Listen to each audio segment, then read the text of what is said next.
Prabowo, ingat Pak, kami memilih Bapak karena ada sosok ini, ya. Karena ada sosok Mas Gibran. Ya Pak, perlu digarisbawahi Pak ya. Pada sidang kabinet guys ya, ini guys ya. Mas Gibran didudukan sejajar dengan Menko Perekonomian dan menteri-menteri lainnya nih. Pokoknya kesini-sini menteri. Apakah ini habis manis sepadi buang?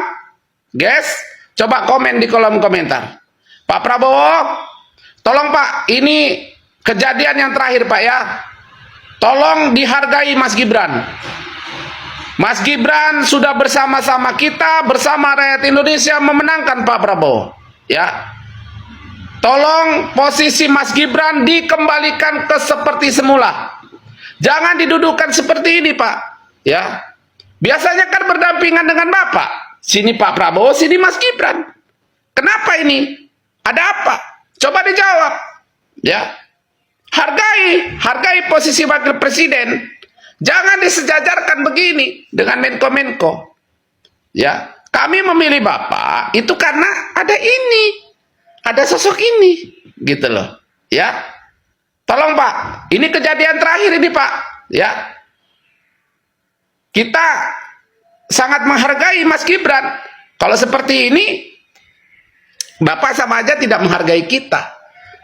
Ya, tolong, ini kejadian terakhir ya.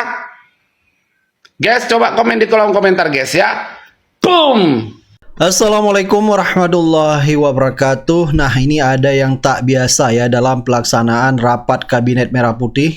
Wakil Presiden Gibran yang biasanya duduk di samping Presiden Prabowo, nah kini ya justru berada satu barisan dengan para menteri koordinator, menteri sekretaris negara dan sekretaris kabinet. Nah, sehingga ada narasi dari Termul ya, atau pendukung dan fan fanatik Gibran bahwa Wapres Gibran mau disingkirkan oleh Prabowo. Bahkan kita lihat Termul ini sudah membuat narasi-narasi liar bahwa akan ada kudeta lah terhadap Wapres Gibran karena dianggap ya, karena posisi Gibran sekarang bersama menteri ya, sederetan menteri. Bahkan Termul juga di sosial media ada yang marah melihat Gibran digituin ya, disejajarkan dengan menteri. Kita lihat ya di pemerintah sebelumnya ya, wakil presiden disejajarkan dengan presiden, dan ini kita lihat membuat Termul di sosial media sangat marah sekali ya. Jadi merasa Wapres Gibran ini tidak dihargai. Bahkan netizen ya melihat muka Gibran ya kelihatan murung sekali gara-gara mungkin ya disejajarkan bersama menteri. Dan ini mengundang juga berbagai komentar netizen di sosial media. Ada komentar dari Arto, Prabowo masih baik. Kalau saya, Fufafa sudah saya usut tuntas karena menyangkut kredibilitas pejabat suatu bangsa dan negara. Ya, menurut netizen masih baiklah disejajarkan dengan menteri daripada mengingat jejak digital Fufafa lebih menyakitkan lagi. Ada komentar dari Nathaniel, Presiden Omon-Omon, Wakil Presiden Oon, pendukungnya tuh. Ada komentar dari Yul, untung nggak disuruh di kolong meja. Ini kalau dibaca sama pendukungnya marah betul ya. Ada komentar dari Bre Anggito, masa Wapres yang gagah dan berwibawa begini tidak duduk di samping presiden dan tak tampak disalamin? Apakah memang tak dianggap? Apakah benar ya tadi katanya netizen nggak disalamin? Coba kita lihat videonya ya, benarkah Gibran tidak disalamin sama Prabowo ya? Coba kita lihat. Kalau memang benar berarti ini ada masalah yang sangat serius sekali ya. Artinya terjadi perpecahan antara geng Solo dengan Prabowo, bukan hanya omon-omon saja, berarti benar-benar terjadi. Sahabat, ada yang beda dan bikin salah fokus nih dari gelaran sidang kabinet paripurna di Istana Negara Senin 20 Juli tahun 2026. Kalau biasanya Mas Wapres Gibran Rakabuming, Raka duduk persis di sebelah Presiden Prabowo Subianto. Kali ini formasinya berubah cuy. Dalam rekaman video sidang terbaru, terlihat duduk satu barisan sejajar bareng para menteri koordinator alias Menko. Perubahan posisi duduk ini mendadak ramai disorot karena beda banget dari kebiasaan sidang-sidang kabinet sebelumnya. Nah, kalau menurut pandangan lo sendiri, kira-kira ada makna apa nih di balik formasi baru ini? Ada komentar dari Kang Kemet, suruh di ruang WC aja, wapres nggak ada gunanya, diam atau memang kosong. Enaknya jadi wapres. Korupsi Jampit Dus dia diam, korupsi MBG dia diam, rupiah ambruk dia diam, IHSG merosot dia diam, sembako naik dia diam, perang Iran dia diam, BBM naik dia diam, blackout dia diam. Jadi kalau kita lihat ya, kenapa memang Gibran nggak dilibatkan dalam masalah dengan kondisi bangsa yang lagi benar-benar disorot oleh masyarakat, karena kita lihat Prabowo ada baiknya juga ya, karena tidak mau memperlihatkan kekurangan Gibran ya, begitu kosong dalam masalah apapun ya. Misalnya kalau misalnya Gibran dilibatkan masalah ekonomi, dia juga tidak punya kemampuan dalam bidang ekonomi. Kalau misalnya Gibran juga dilibatkan dalam masalah hukum, juga dia tidak punya kemampuan dalam masalah hukum. Makanya Gibran dibiarkan begitu saja. Lebih baik memang berkunjung ke daerah ya untuk meningkatkan elektabilitasnya. Jadi posisi Gibran disejajarkan dengan menteri kemungkinan sampai ke telinga Jokowi ya. Mungkin ini sengaja ya membuat Jokowi panas ya. Nah, ada komentar juga postingan dari netizen ya, dari Bang Toib, Gibran sudah tidak laku lagi, dinasti Jokowi diprediksi runtuh di 2029. Sejumlah pengamat menilai ya, popularitas Gibran Raka Buming Raka terus menurun. Dinasti Jokowi pun diprediksi tak akan bertahan lagi hingga 2029. Rakyat sudah cerdas menilai bukan hanya pencitraan yang mereka butuhkan, tapi bukti nyata dan keberpihakan. Jadi selama ini kalau kita lihat masih banyak ya pendukung-pendukung fanatik Gibran. Bahkan mereka menginginkan Gibran menjadi presiden di Pilpres 2029 mendatang.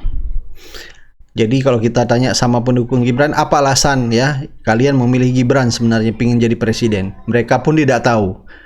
Karena merasa Gibran posisinya sebagai tidak ada saja. Sama sekali tidak ada. Kami pada posisi kita sekarang sedang kompak-kompaknya, maka kemarin beliau kan menggunakan alat bantu namanya teleprompter. Kalau yang dipertanyakan adalah posisi dari Bapak Wakil Presiden, kalau menurut kami ini hanya masalah kebutuhan teknis semata, tidak ada hal-hal lain yang mungkin perlu dikhawatirkan. Tidak ada, sama sekali tidak ada. Kami pada posisi kita sekarang sedang kompak-kompaknya, sedang semua berusaha keras mencapai apa yang menjadi garis dari Bapak Presiden, menjadi garis dari program kerja dan prioritas nasional, semata-mata semua untuk kepentingan masyarakat, kepentingan bangsa dan negara. Dan tentu kita menyadari masih banyak juga permasalahan-permasalahan yang dihadapi oleh masyarakat dan dihadapi oleh bangsa kita.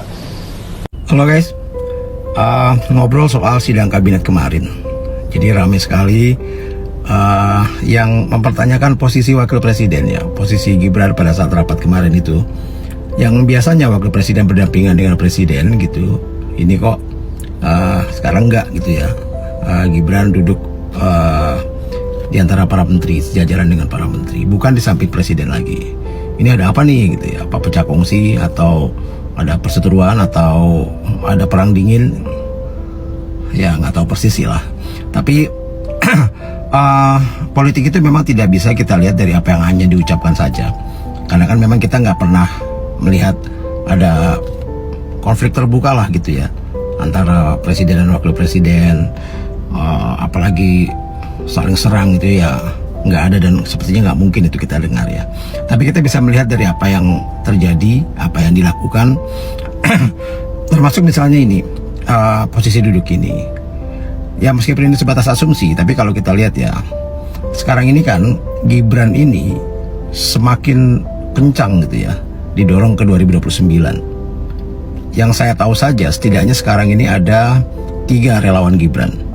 Ada apa itu namanya, GP Gibran gitu ya, Gerakan Pemuda apalah gitu ya, dan Nusantara-Nusantaranya yang dipimpin oleh Ferry Sibarani, yang katanya sudah ada di 38 provinsi, bahkan sudah mencakup setengah dari 416 kabupaten kota di Indonesia. Begitu klaimnya. Lalu ada lagi MGN, Militan Gibran Nusantara, yang ketuanya Andi Azwan yang kita tahu ya. Nah ini katanya ini untuk mendorong program Prabowo Gibran. Tapi kalau kita lihat anggotanya ya isinya relawan Jokowi semua gitu ya. Gibran ini kan dulu kan berkas ketua Joman, Jokowi Mania. Lalu ada apa lagi tuh namanya, Gibranisti. Nah ini lebih ke akar rumput katanya dan media sosial gitu. Dan ini juga aktif membangun atau mencitrakan Gibran sebagai pemimpin muda yang potensial untuk Indonesia ke depan. Ya seperti itulah. Ya entahlah apakah ini semua membuat Pak Prabowo gerah. Tapi sepertinya relawan bertambah, posisi duduk berubah. Salam. Kemarin pada rapat paripurna Kabinet Pak Prabowo Subianto, ada sesuatu yang tidak lazim disaksikan oleh publik. Selama ini, kursi wakil presiden itu selalu berada di samping, di sebelah kiri presiden. Tetapi kemarin pada saat rapat paripurna, terlihat wakil presiden Gibran Raka Buming Raka ditempatkan duduk sejajar Menko. Spekulasi kemudian bermunculan, banyak pertanyaan bermunculan. Apa yang terjadi? Mengapa Gibran ditempatkan duduknya sejajar dengan Menko? Muncullah banyak statement, banyak pendapat. Ada yang mengatakan bahwa ini adalah fakta bukti keretakan hubungan antara Prabowo dengan Jokowi. Ini adalah fakta, realita bahwa hubungan antara Prabowo dengan Gibran sudah berakhir.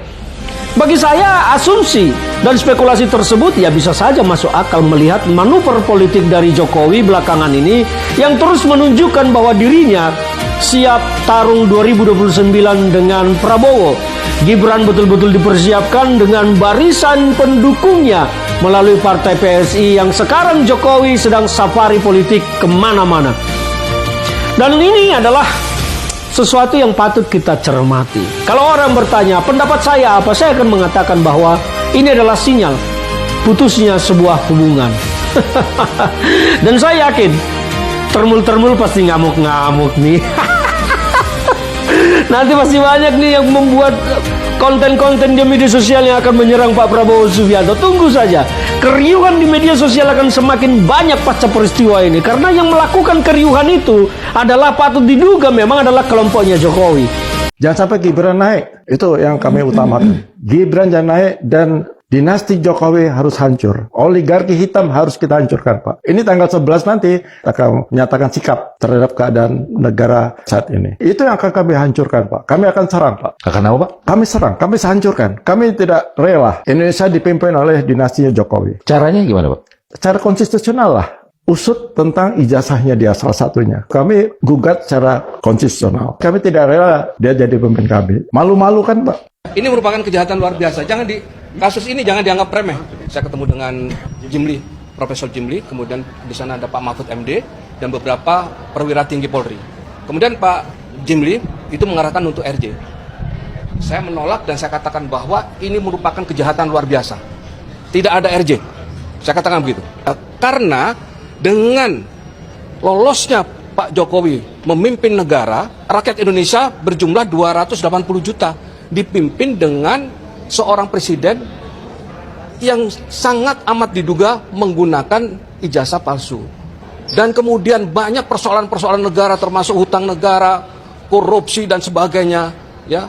Kekayaan negara kita yang diambil oleh negara-negara asing, mendiamkan itu. Masuknya negara asing, ya, mempermudah negara-negara asing untuk mengambil begitu saja kekayaan kita. Inilah saya katakan kejahatan luar biasa. Jadi jangan dianggap remeh. Nah, sebetulnya ijazah Jokowi ini kalau berhasil dibongkar, utang itu milik dia, bukan utang milik rakyat. Oh, kalau ijazah Jokowi ini kita berandai-andai ya, ternyata itu tidak asli, kan berarti menurut Prof. Susi, legitimasi beliau sebagai presiden hilang. Ya. Sehingga semua keputusan, termasuk utang negara, tidak lagi menjadi kewajiban negara. Betul. Kewajiban pribadi. Kami dari Mahasiswa Jambi mohon tolong untuk selamatkan warisan cagar budaya kami, situs Moro Jambi dari stokpel batubara, Pak. Stokpelnya masih di sana? Masih di sana, Pak Wapres. Pak, bantu juga masyarakat Kota Baru, Pak, yang terblokir oleh zona merah Pertamina, Pak. 5.506 sertifikat. Tolong dibantu juga, Pak, ya. Aduh bang, apa sih yang lu harapin dari dia? Gak bakalan jadi apa-apa. Lu ngomong stockpile juga belum tentu dia tahu itu barang apaan. Harusnya lu jangan cerita masalah banyak debu. Biarin aja dia ngangong-ngangong mikirin stockpile itu apaan. Aduh, dosa apa negeri ini bisa dapat wapres kosongan kayak dia? Apa lo?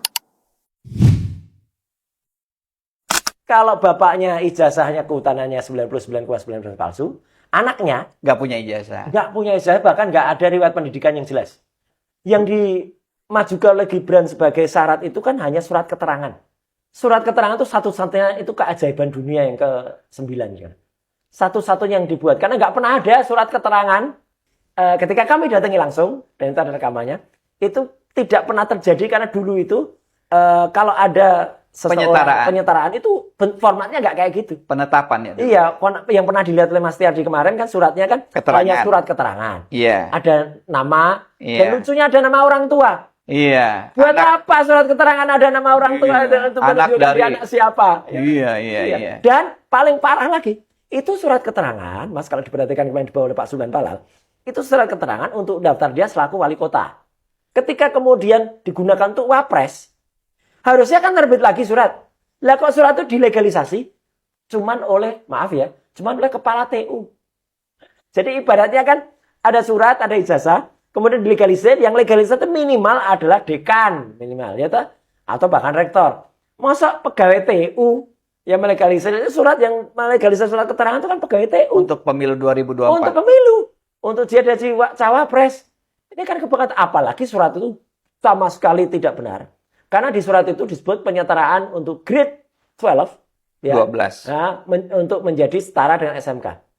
Mas, dan semua bersahabat, istilah grade itu tidak ada di Australia. Nggak ada Adanya ya? years. Grade itu istilah Singapura. Ya. Jadi ini dulu di tahun Gibran itu ketika dia ngaku di UTS. UTS itu yang kata Pak Suban itu masih berupa hanya matrikulasi. Bimbingan belajar. Dan waktu Matrikulasi. itu baru ada untuk jurusan bahasa Inggris, peningkatan untuk bahasa Kemampuan. IELTS-nya Inggris. mungkin. Iya. Bukan untuk kemudian setara dengan manajemen atau akuntansi itu. Terus kemudian datang ke bekas sekolahnya. Iya. Pengakuannya dia hanya sekolah di situ selama 6 bulan. Padahal minimal sekolah di situ 9 bulan. Dan yang paling telak, Pak Setiadi, besok akan saya bawakan kalau pas kita ngobrol itu, teman-temannya semuanya menunjukkan sertifikat lulus dari UTS Insert itu. Ada sertifikatnya. Nah sekarang kita tantang, Gibran punya enggak itu? Pasti enggak punya. Nah dia kurang 1 tahun kok. Dia hanya kelas 1, kelas 2, kemudian enggak ada kelas 3, tiba-tiba terbit ini. Dia enggak punya years 12 ini enggak punya. Dan di sini years 12-nya ditulis grade 12. Salah lagi. Iya. Pokoknya boncos lah pendidikannya dia itu. Jadi ini lebih parah dari bapaknya.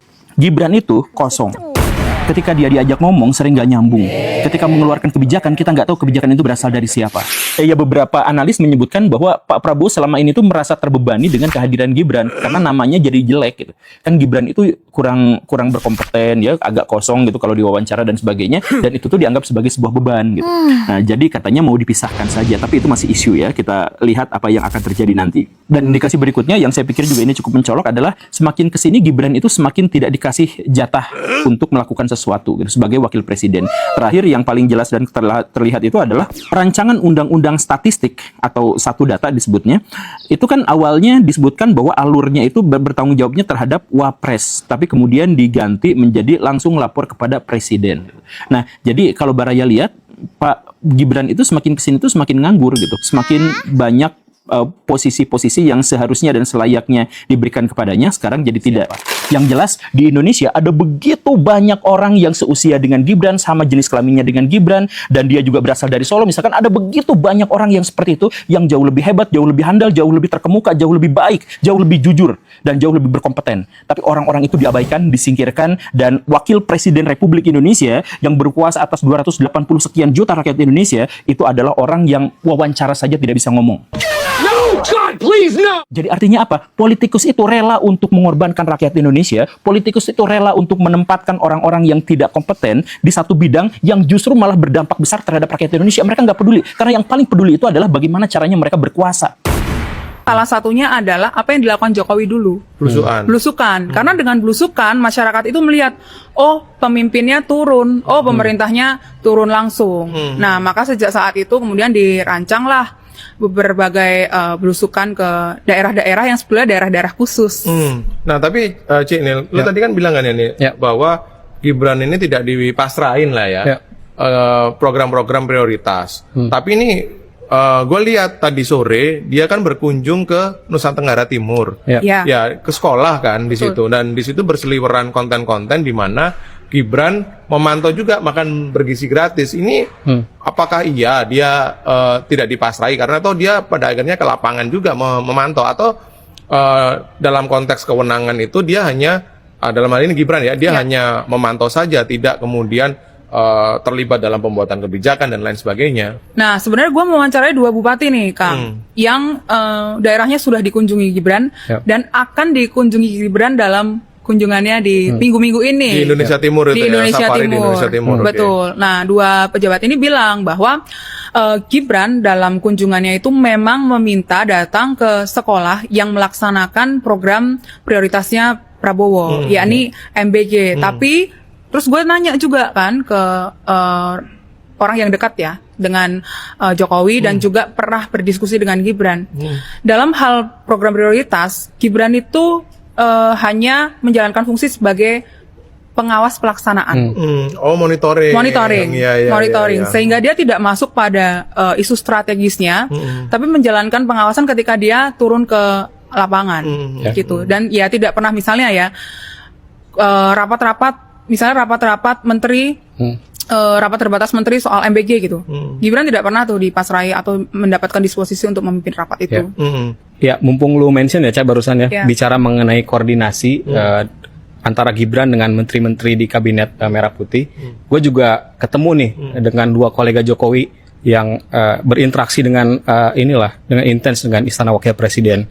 Dia itu cerita bahwa beberapa pejabat negara yang menghadap Gibran untuk berkoordinasi soal program-program strategis daripada pemerintah itu dipertanyakanlah ngapain mereka ke sana gitu, ke Istana Wapres untuk berkoordinasi, padahal bisa secara langsung meminta waktu untuk ketemu presiden gitu, atau ke Setnek begitu, atau Kementerian Sekretaris Negara ya. Belakangan gue dengar ceritanya bahwa beberapa pejabat negara yang harus bertemu dengan Gibran itu harus melalui koordinasi dari Istana Presiden, Kang. Ya, 2 kolega ini juga bertanya-tanya lah ya, kenapa Istana Kepresidenan begitu gitu. Padahal dulu semenjak wakil presidennya Ma'ruf Amin atau Yusuf Kala juga biasa ya menerima pejabat negara itu untuk koordinasi atau sinkronisasi lah beberapa kebijakan pemerintah, selama ya Wapres itu kan tidak memberikan kebijakan lah atau membuat mengeksekusi lah ya, tidak membuat keputusan penting. Ya, betul sih. Gue pernah juga tuh, Kang, wawancara ya dengan seorang menteri dan ada 1 menteri lain yang sudah di-reshuffle gitu ya, atau mantan menteri. Mereka bercerita, jadi ada semacam pemberitahuan lah ya, waktu itu secara tidak resmi dari Setnek, bahwa kalau misalnya menteri mau bertemu dengan Gibran dalam bentuk rapat ya, misalnya rapat dan segala macamnya, sejak Gibran mengadakan rapat di kereta cepat itu, mereka diminta untuk melaporkan dulu informasi pertemuan dengan Gibran ke Setnek secara resmi atau melalui surat ya. Ketika sudah di ACC oleh Setnek, kemudian baru ya boleh terjadi pertemuan atau rapat dengan wakil presiden. Iya. Nah, tadi kita bicara soal belusukan. Ini kan gayanya Jokowi banget ya. Betul. Nah, kalau kita lihat gitu, apakah orang-orang yang di belakang proses belusukan atau eksekusi belusukan itu adalah orang-orang yang sama yang dulu merancang belusukannya Jokowi. Dulu pernah ya Tempo menulis Jokowi itu punya namanya tim alap-alap. Tim alap-alap Jokowi. Sejak ketika presiden, bahkan sejak dari Solo dan kemudian ke Jakarta. Dan itu tim itu dibawa juga ketika menjadi presiden selama 2 periode. Apa tim alap-alap itu? Adalah tim di balik layar yang melakukan proses tim advance lah ya.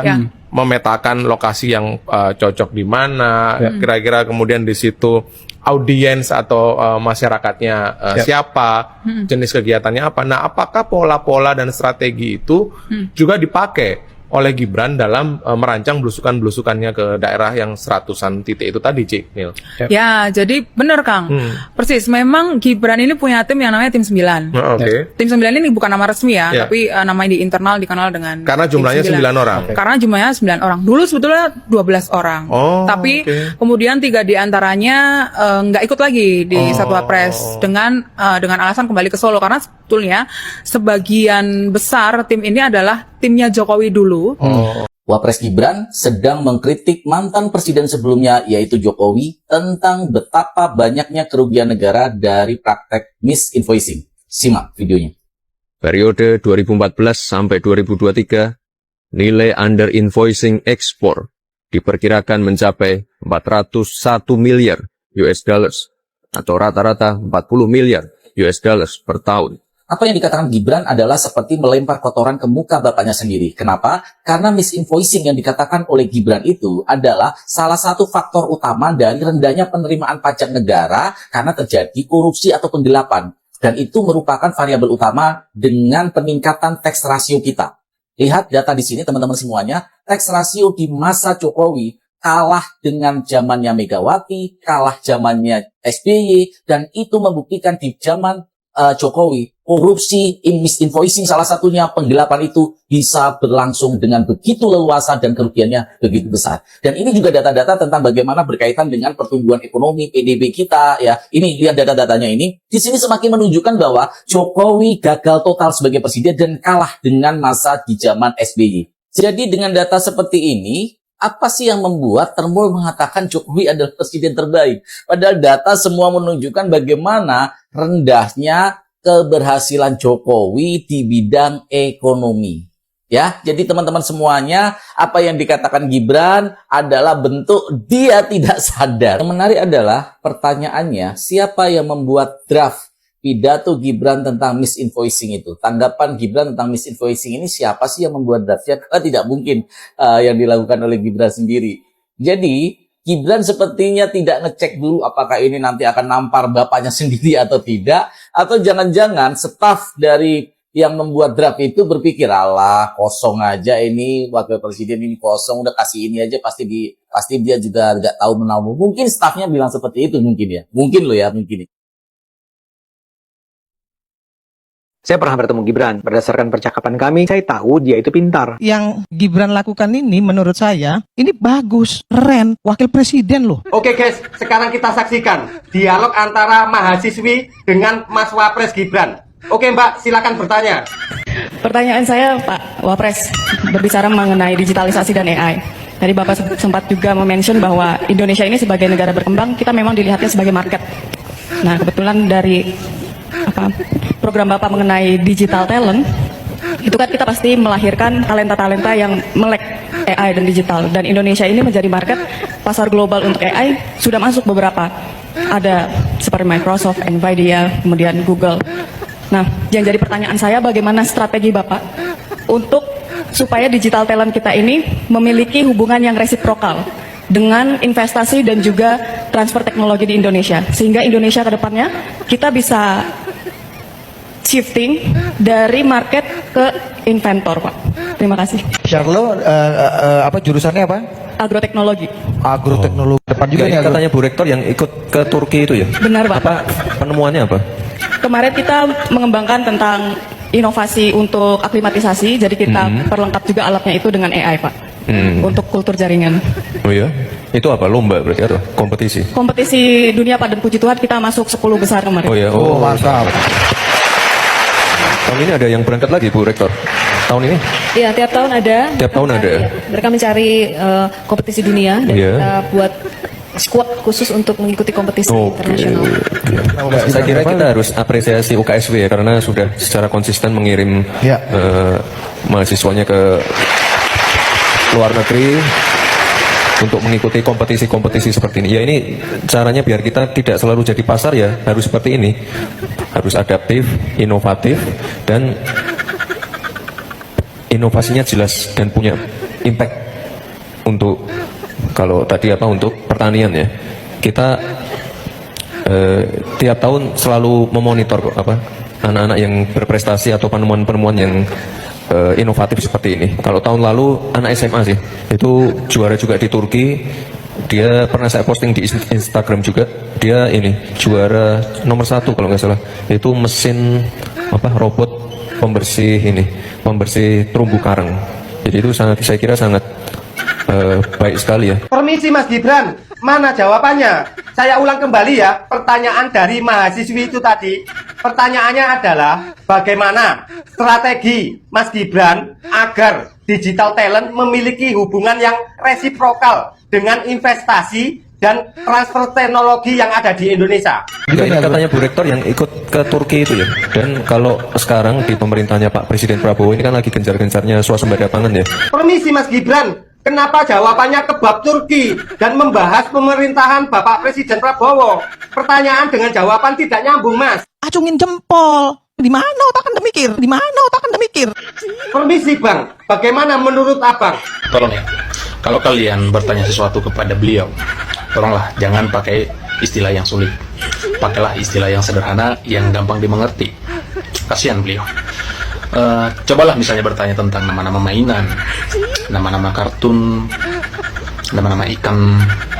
Itu kan gampang dimengerti, nggak perlu berpikir lama gitu. Oh begitu ya Bang, kita berikan pertanyaan nama-nama ikan. Baik Bang, saya coba ya Bang. Permisi Mas Gibran, sebutkan nama-nama ikan. Ada Napoleon, Jetbirds, bawal macan ya Pak ya. Bawal bintang. Baik Mas Gibran, terima kasih.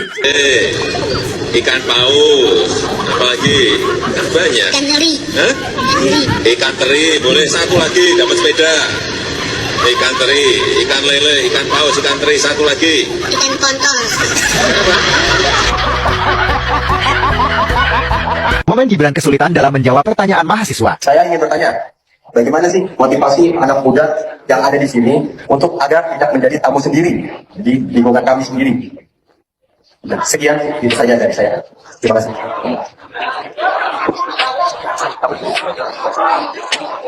Selama pembangunan SKN ikut dilibatkan nggak? Dari musyawarah, rapat-rapat pasti dilibatkan ya Pak ya? Untuk pembangunan master plan segala macam? Ada diskusinya dulu kan?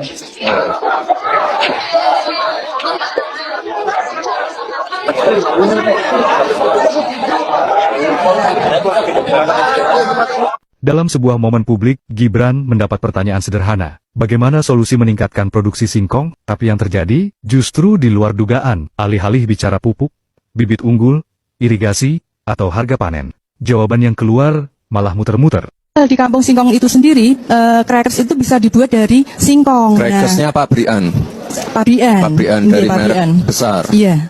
Okay. Nah, istilahnya kalau dikasih crackers, kenapa kami sendiri juga bisa produksi crackers dari singkong. Nah, di samping meningkatkan produktivitas kami, juga mengenalkan pada generasi sekarang terkait dengan singkong. Nah, mohon bantuannya Mas Gibran, supaya kami lebih optimal dalam berproduksi. Demikian, terima kasih. Wassalamualaikum warahmatullahi wabarakatuh. Ya Bu, tadi saya baru mikir ini juga, karena tadi kan kita ngecek MBG ya Pak ya, di SMP tadi ya.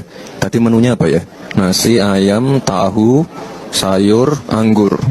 Oke, jaraknya nggak ada 5 kilo, 3 kilo nggak ada, 3 kiloan, deket banget. Mungkin nanti bisa disambungkan dengan ini Pak, BGN Pak, SPPI terdekat mungkin nanti, biar ini produk-produknya bisa masuk. Tapi mungkin nanti porsiannya disesuaikan dengan porsinya anak-anak, kan budgetnya juga terbatas. Saya kira bisa kok. Produknya kan varian produknya macam-macam tadi. Ada yang basah, ada yang kering, ada yang frozen. Saya kira di sini inovasinya bagus loh. Iya ya. Nanti kita ini Bu, kita sambungkan sama BGN gitu. Kalau solusi sederhana saja, bikin bingung. Gimana dengan masalah yang lebih besar? Menurut kamu, ini lucu, miris, atau dua-duanya? Tulis pendapatmu di kolom komentar. Nah, itu bisa tanya tuh urusannya ke Pak ini tuh. Mas Wapres, setelah melihat ekosistem budidaya lobster di Batam dan lihat tantangan budidaya lobster, mungkin apa harapan pemerintah dan juga bagaimana upaya menekan penyelundupan benih lobster, Mas? Ya, ini terima kasih Bu Ketua Komisi, Pak Menteri, semua yang ada di sini. Apa yang sudah dilakukan di balai ini saya kira sudah cukup baik. Kita tadi lihat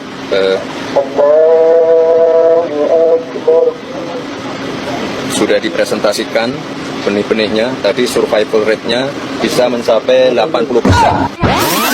lobster di Batam dan juga tantangan mungkin apa harapan pemerintah dan juga bagaimana upaya menekan penyelundupan benih lobster, Mas? Iya. Sudah dipresentasikan benih-benihnya, tadi survival rate-nya bisa mencapai 80%. Ini sangat baik sekali dan harus, ini saya dorong Pak Menteri untuk direplikasi di lokasi-lokasi lain. Karena kemarin juga Pak Presiden berkali-kali memberikan arahan terkait juga dengan kampung nelayan.